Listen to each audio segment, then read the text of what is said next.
Hold the line! Fire at will! Aye, sir! In the fall of 1781, an entire army faced annihilation without even knowing it. Cornwallis, confident in his stronghold, underestimated the invisible trap closing around him. From the rivers to the fields, destiny was quietly tightening its grip. Could the British Empire survive the unthinkable, or was this the final chapter of a revolution? By September 28, 1781, Yorktown, Virginia had become a tense stage of anticipation. British General Charles Cornwallis had fortified the peninsula, confident that his troops were secure with the Chesapeake Bay behind them. But unknown to him, American General George Washington and French General Rochambeau had begun an unprecedented coordination. Over 17,000 troops moved silently through the countryside, masking their true intentions, while the French fleet under Admiral de Grasse secured the bay, cutting off any hope of British escape. The siege itself was a marvel of 18th century warfare. Artillery pounded British fortifications day and night, systematically reducing defenses. Trenches were dug closer under constant threat, each step forward a calculated risk. Soldiers endured sweltering heat and relentless gunfire, yet morale remained unusually high, fueled by the promise that this could end years of brutal conflict. On the British side, fear and uncertainty grew. Cornwallis struggled with dwindling supplies, disease, and the invisible presence of an encircling force he could neither outrun nor outgun.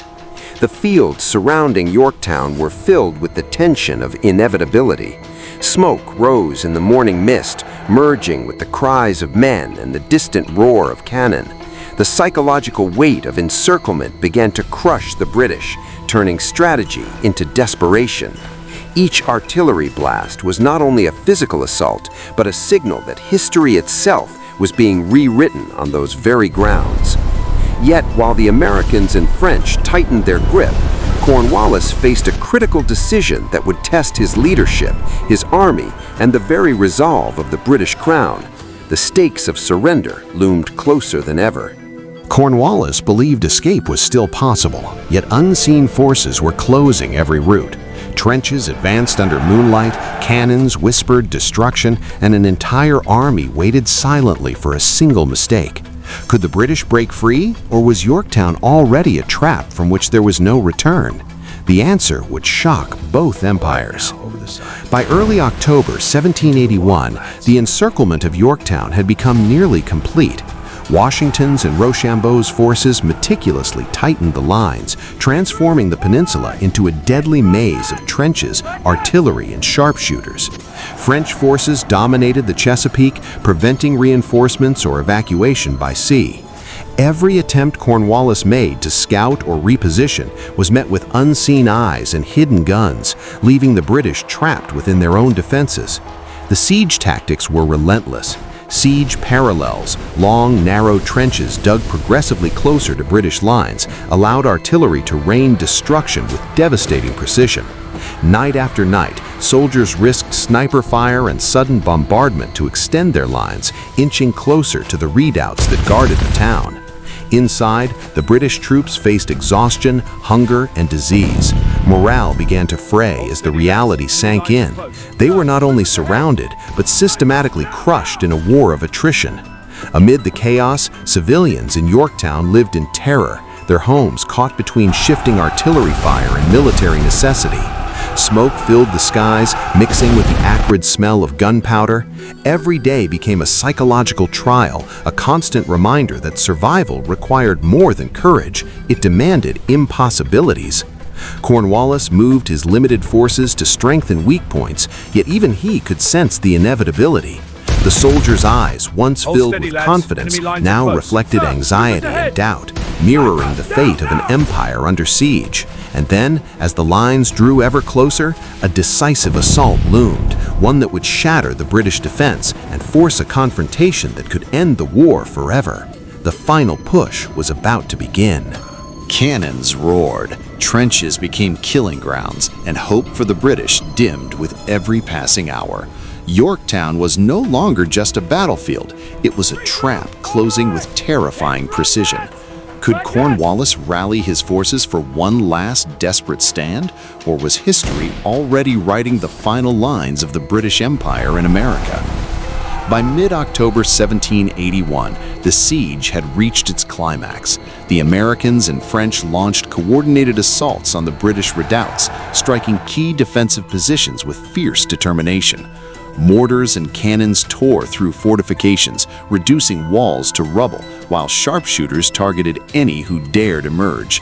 The air was thick with smoke, the ground vibrating with each explosion, and the sound of men shouting orders lost in the thunder of artillery. Cornwallis, desperate yet defiant, attempted counterattacks, but his forces were stretched thin and morale fractured. The soldiers, weary from weeks of constant pressure, faced an unrelenting enemy on all sides. Communications with potential reinforcements were impossible. The French fleet controlled the Chesapeake, cutting off the only viable escape route. Each British attempt to reclaim lost ground ended in fierce resistance, slowly eroding the army's strength. Inside the British encampments, fear and exhaustion mingled with the discipline expected of trained soldiers. Men wrote letters they might never send. Officers struggled to maintain cohesion, and civilians huddled in cellars, listening to the relentless pounding that heralded the collapse of a once mighty force.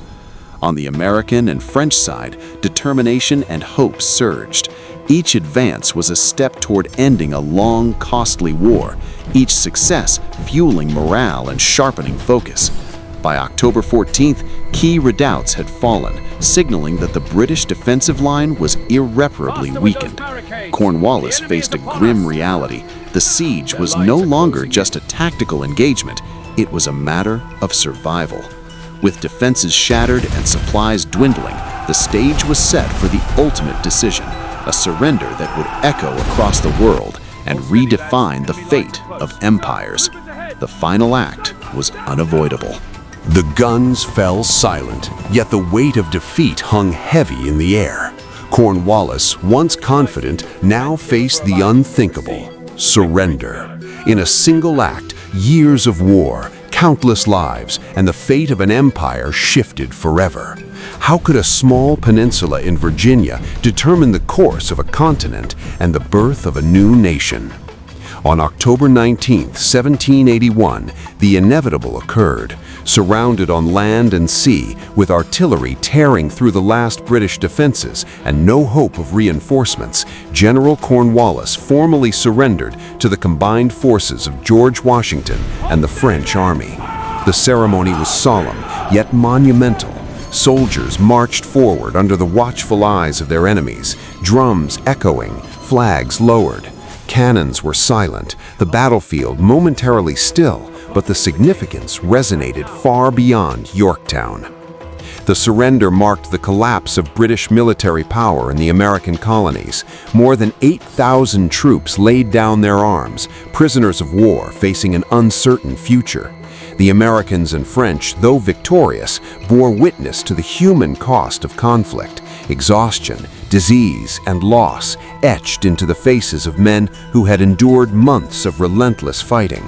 Civilians emerged cautiously, the town slowly reclaiming life amidst the ruins of battle, knowing that the war that had shaped their existence had finally reached a turning point. What did you think of this video about American history? If you enjoyed it, we regularly upload many informative and knowledge-based videos on this channel, so please consider subscribing to stay connected with us. Thank you for watching the video until the end.